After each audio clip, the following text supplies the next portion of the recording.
Every year, there's a practice I do that has absolutely changed my life. When I was a teen, I used to have a diary where I would write down lessons, stories, and situations that had happened.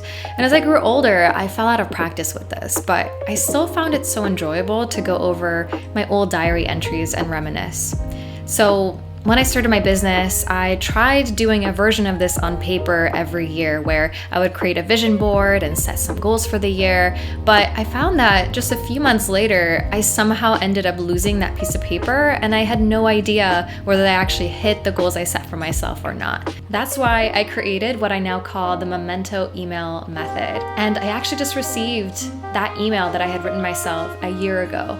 And it's in a thread with all the previous emails that I've been writing to myself for the last 6 years that have been sent to me every year on December 31st. So how it works is basically every January 1st, I reply to that email I receive with a recap of my year, as well as setting intentions for that following year. Any goals I have, anything I would like to see happen.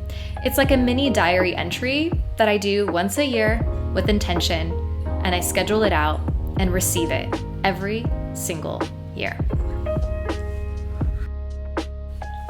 So the majority of the letter actually focuses primarily on any achievements from the year, anything that I wanted to specifically call out, like if I did a launch that was really effective, if I attended an event that I wanted to specifically remember, if there are any thoughts, hopes, concerns, anything I wanted to basically use as like a diary entry, if you will, to summarize my previous year, I put in there. And like I said, I like to categorize it based on personal and business. And I always focus on the business first because that's where I spend most of my time, and it's also a lot more measurable. So I might list out how much money I made, how much I spent on ads, how many new clients I enrolled, what the sizes of my social media accounts at that point.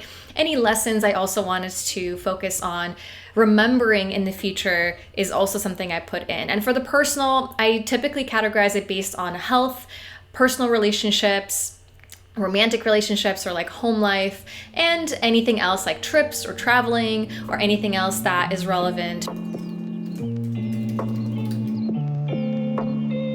As a bonus, you might want to attach some pictures from any trips or anything like that, just to remember anything that was memorable, and you want to basically have it in this journal entry that you're going to continue mailing to yourself. So especially if you have kids or you're just traveling a lot, to make a little collage, for example, and attach it to each email. By the way, I did write a guide about this whole process, so if you want to make it a lot easier with basically a little behind the scenes of what to incorporate, just go ahead and send me a DM on Instagram at heartbehindhustle with the word memento method, and I'll make sure to send you the Google Doc as soon as I can. So the last thing I like to include in this email are basically any goals that I want to set for myself for the next year. Because I'm either sending this email on December 31st or January 2nd, I think it makes sense to set any specific goals, but mainly I like to use it as a place for creating a vision. I don't tend to get too attached to the goals that I set, but if there's a monetary goal, I might make an intention for that. If there's a specific amount of subscribers I want to get, I think it's really a valuable place just to set some intentions. What are some things you want to manifest? What are some intentions that you have?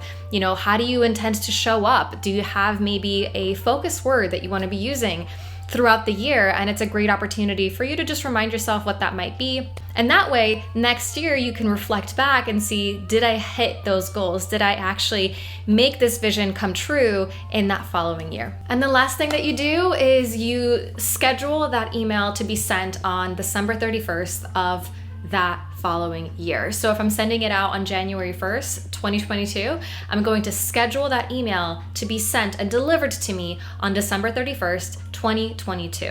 So that way I have a whole year to let these intentions basically sit with me and have a whole year to do things. And then it's a wonderful opportunity to reflect based on what happened a year ago and the previous year and where am I at today. So hopefully you're going to take this practice into your own. I absolutely love it. I've been doing it since 2015 and I can't imagine not doing it. So if you do decide to use this in your practice, in your business, in your life, please let me know below. I would love to hear all about it. And until then, I'll see you in the next video.